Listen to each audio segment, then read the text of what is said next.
Welcome back to the 105, Drew. Everything is coming up Rocky Top as we're talking about a big win for the top 10 ranked Tennessee Volunteers as they go into Norman. They get the victory over Brent Venables 25-15. We'll talk about Oklahoma, their quarterback situation a little bit later in the show. But this time we're going to talk about Tennessee and how they have built this program now ranked inside the top five. Drew, it gets a little bit more difficult with a tougher schedule coming up.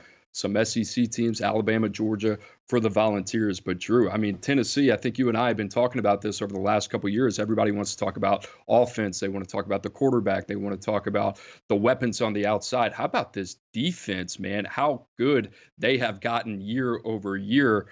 When you're thinking about this team from 30,000 feet and you're wondering, all right, how do we get to this place with Josh Heupel in Tennessee, that it looks like they are really one of the more formidable national championship contenders in the country? How would you answer that question? Cuba, I think for this segment, we need to get some hard hats, right? How they built it. How did Tennessee get this done? How are they in the college football playoff conversation? You said it, defense, right? Everyone wants to talk about Heupel, the points, and all that stuff.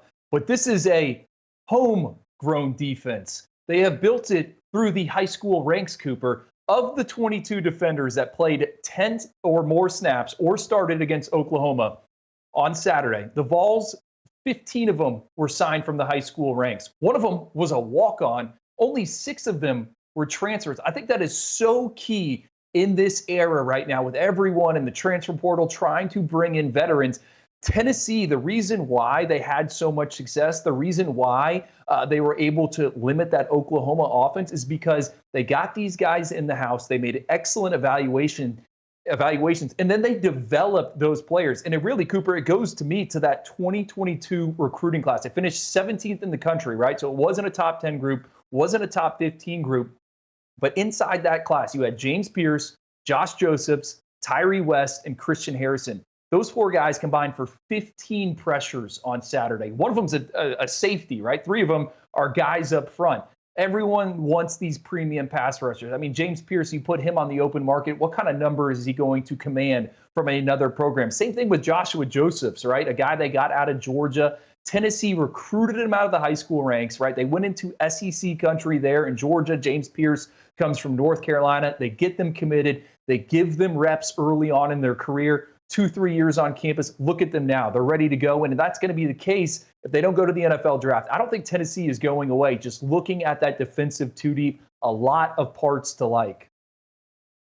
I was reading Chris Hummer's overtime article at 247sports.com that he does at the end of every college football weekend. He made a phenomenal point about the depth of Tennessee's defensive line. I think they have one of the more deep defensive line units in the entire country.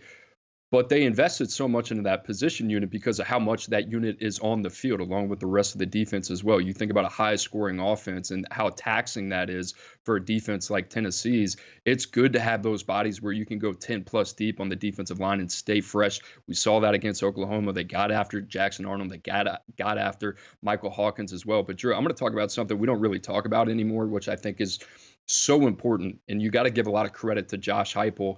But how about the continuity at Tennessee on their defensive staff and what they've done? You look at defensive coordinator Tim Banks. He's been there all 4 years with Josh Heupel. You go down the line, their outside linebacker coach, their defensive line coach, their secondary coach, and Willie Martinez.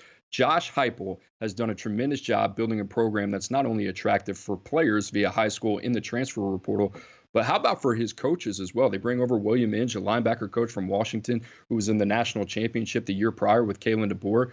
Those are all things that fly under the radar. But when you're trying to build a national championship program, those are the things that matter. And Drew, year over year, let's take a look at this total defense under Tim Banks.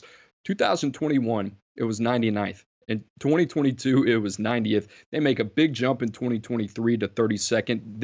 This year, so far in 2024, through 4 weeks of the season, the number one total defense in all of college football. And you mentioned they've done a tremendous job on the defensive line. They've got guys like Arian Carter at the second level. They've pieced together the secondary as well, bringing over some transfers that are ready to play.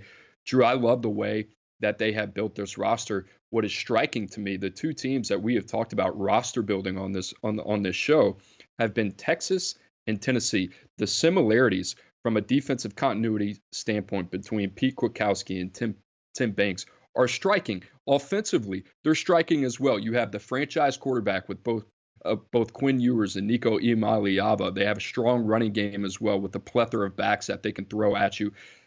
The receiver position, it's a premium position for both programs, Drew. High school level, transfer portal, look at what they've done. Brew McCoy, Dante Thornton, Chris Brazel comes over from Tulane. They have guys like Squirrel White, Kalen Webb, Mike Matthews, and Nathan Leacock, guys that we're all excited about. The tight end position, they've supplemented that well via the portal as well. Here's the big one. The offensive line, 118 combined starts, Drew, and a ton of experience. That's what you're looking for in national championship contenders. Oh, yeah, the spot starter, Lance Hurd, the former five-star that they bring over from LSU, who played in 4 games last season. So in terms of the formula here, Drew, I'm kind of looking at Tennessee and I'm looking at Texas. And if I'm one of these teams that's trying to build a sustainable product, these are 2 teams that I'm looking at to say, wow, look at how they've done it offensively.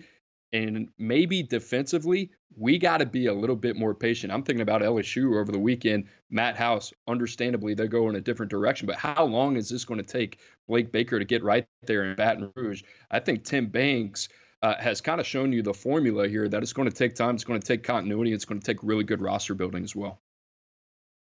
Coop, I feel like for 2 years, right? So 2022, 2021, I consistently did go Vols. Ryan Callahan over there.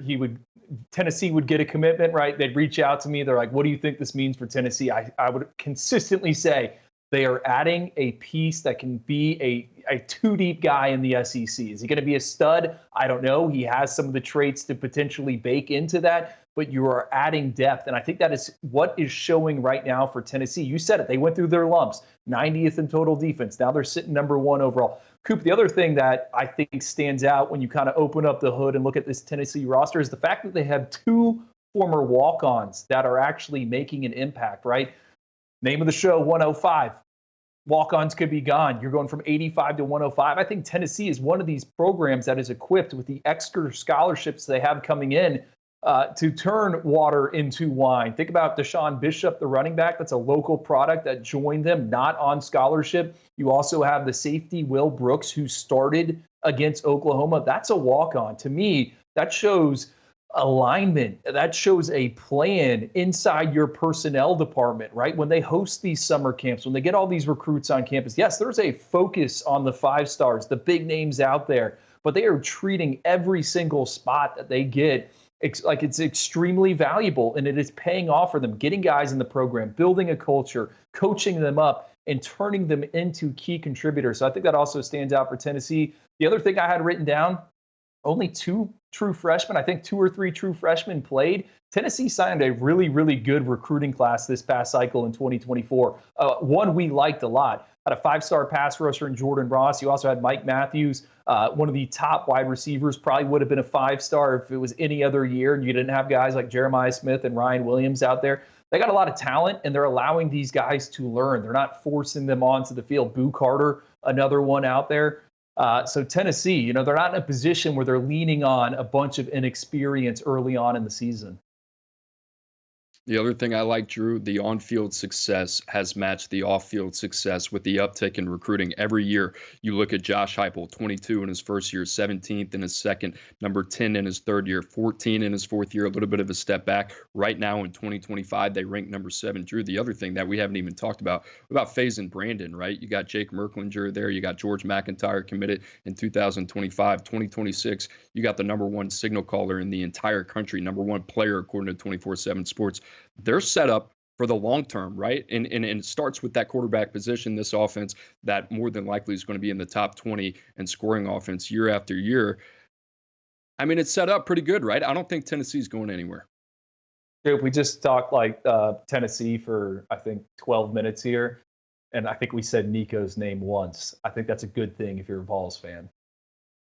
Well, the coolest part about Saturday was I think it was a culmination of being able to look at Tennessee, and Tennessee, obviously for good reason, people associate Tennessee high-powered offense. They think about Josh Heupel. They think about Nico Iamaleava, all those playmakers on the perimeter as well. How about that defense, man? Tim Banks getting the credit that he deserves. Hard-fought win. That type of defense with that offense, good luck stopping that. Tennessee going to be a problem for years to come. Speaking